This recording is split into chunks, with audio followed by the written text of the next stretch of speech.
तो दोस्तों आप सभी कैसे हैं। आज मैं एक बहुत ही इंपॉर्टेंट टॉपिक आपके साथ लेके आ गया हूं। आपका द स्मार्ट ट्रेडर में काफ़ी स्वागत है।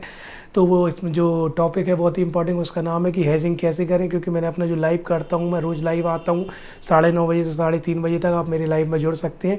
उस लाइव में मेरे काफ़ी लोगों ने क्वेश्चन मुझसे किया कि सर हेजिंग किस तरीके से की जाती है। तो मैंने सोचा क्यों ना हेजिंग के बारे में बताया जाए। तो हेजिंग एक बहुत अच्छा सब्जेक्ट है। उसको पहले आप समझिए कि हेजिंग होता क्या है। जैसे आपने कोई ट्रेड की है तो ट्रेड में आप अपने जैसे आपने सोचा कि आपने स्ट्रेटजी लगाई और आपका प्लान रहा कि मार्केट ऊपर जाएगा, लेकिन आपके अगेंस्ट में मार्केट चला जाएगा तो आपको लॉस हो जाएगा।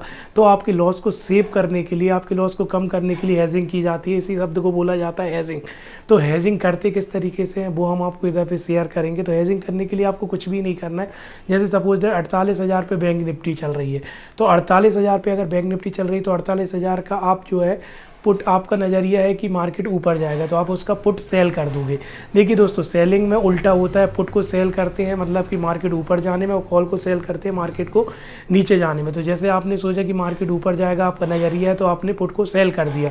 तो उसने आपने पुट को सेल कर दिया, लेकिन खुदा ना खास्ता कभी कभी ऐसा होता है कि जो हमने स्ट्रेटजी बनाई, जो हमने अपना अपना डायरेक्शन लिया था, वो डायरेक्शन पलट गया और मार्केट उल्टा चला गया, तो आपको पूरा लॉस हो सकता है, क्योंकि सेलिंग में बड़े लॉस हो सकते हैं। तो उसके लिए क्या किया जाता है कि जो आपने 48,000 का पुट को सेल किया है, उसी में आप एक 48,000 का या तो आप एट द मनी का या OTM का आप जो है एक या दूर के थोड़े OTM का जाके आप एक पुट को बाय कर लोगे। पुट को बाय तब किया जाता है जब मार्केट गिरता है। तो अगर आपके अगेंस्ट मार्केट चला तो आपको पुट जो आपने बाय किया उससे आपका जो लॉस है वो रिकवर हो जाएगा, आपका लॉस जो है वो कम हो जाएगा। इस तरीके से दोस्तों हेजिंग की जाती है। बहुत ही आसान शब्दों में बताया हूँ। अगर आपको कुछ समझ नहीं आया तो आप कमेंट बॉक्स में कमेंट छोड़िए, उसमें मैं आपको बताऊंगा। अगर आपको कुछ समझ नहीं, और अगर आप मुझसे कुछ और भी सीखना चाहते हैं तो वो भी डाल सकते हैं। अब मैं आपको बताऊंगा हेजिंग के क्या फ़ायदे हैं। तो हेजिंग के एडवांटेज भी बताऊंगा और डिसएडवांटेज भी बताऊंगा। तो हेजिंग के जो एडवांटेज हैं उसमें सबसे बड़ा एडवांटेज ये है कि दोस्तों इसमें आप अपनी कैपिटल में जो आप लॉसेस होते हैं, लॉसेस को आप कम कर लेते हो, क्योंकि आप हेजिंग कर देते हो। तो आप लॉसेस को कम कर सकते हैं हेजिंग करके। ऑप्शन ट्रेडिंग में भी, इक्विटी में भी, इंट्राडे में भी, तीनों तरीके से आप इसमें कम कर सकते हैं हेजिंग करके। दूसरा सबसे बड़ा इंपॉर्टेंस ये है कि देखिए बहुत सारे जो छोटे ट्रेडर्स हैं वो सेलिंग नहीं कर पाते, क्योंकि call writing and put writing जैसे सेलिंग बोलते हैं, सेलिंग करने के लिए कैपिटल बहुत ज़्यादा होता है। जैसे कि मैं आपको एक एग्जाम्पल के साथ समझाऊंगा, आप एग्जाम्पल को समझिए। जैसे अगर आप एक 48,000 का पुट सेल करते हैं तो उसमें आपको करीब करीब 1 लाख रुपए करीब की कैपिटल चाहिए होगी, जो एक छोटे ट्रेडर के लिए या न्यू बिगनर ट्रेडर के लिए पॉसिबल नहीं होता है अगर वो सेलिंग करना चाहता है। तो इस कंडीशन में अगर आप इसके साथ में अपने ब्रोकर में एक पुट को सेल कर देते और एक पुट को बाय कर लेते तो आपका जो कैपिटल 1 लाख रुपए लगना था वो करीब करीब 50-60 हज़ार रुपये हो जाता है। और दोस्तों एक्सपायरी के दिनों में तो इतना कम हो जाता है कि 25-30 हज़ार रुपये में भी आप हेजिंग कर सकते हैं, क्योंकि मैंने भी की है। अगर आप हेजिंग देखना चाहते हैं कि किस तरीके से की जाती है तो मैंने अपने एक शॉर्ट्स में डाला हुआ है, उसमें बताया हुआ है कि किस तरीके से हेजिंग आपको करना है। तो ये हेजिंग का एक बहुत बड़ा एडवांटेज है।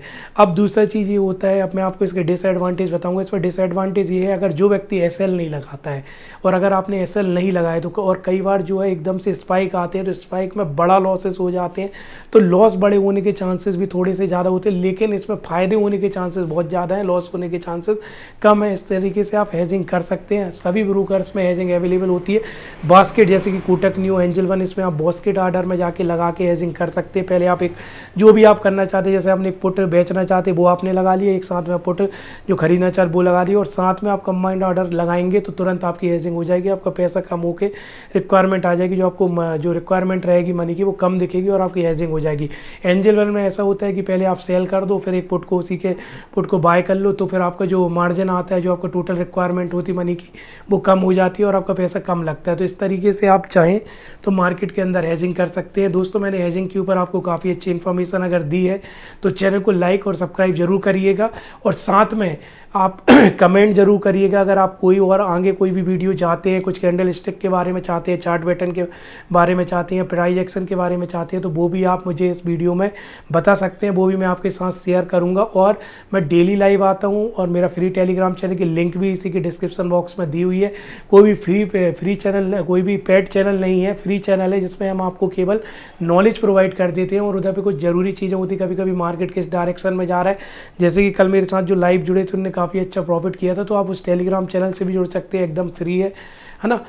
और साथ में चैनल को ज्वाइन करना ना भूलिए। और प्लीज़ अगर वीडियो थोड़ा भी अच्छा हुआ तो लाइक ज़रूर कर देना। Thank you, bye bye.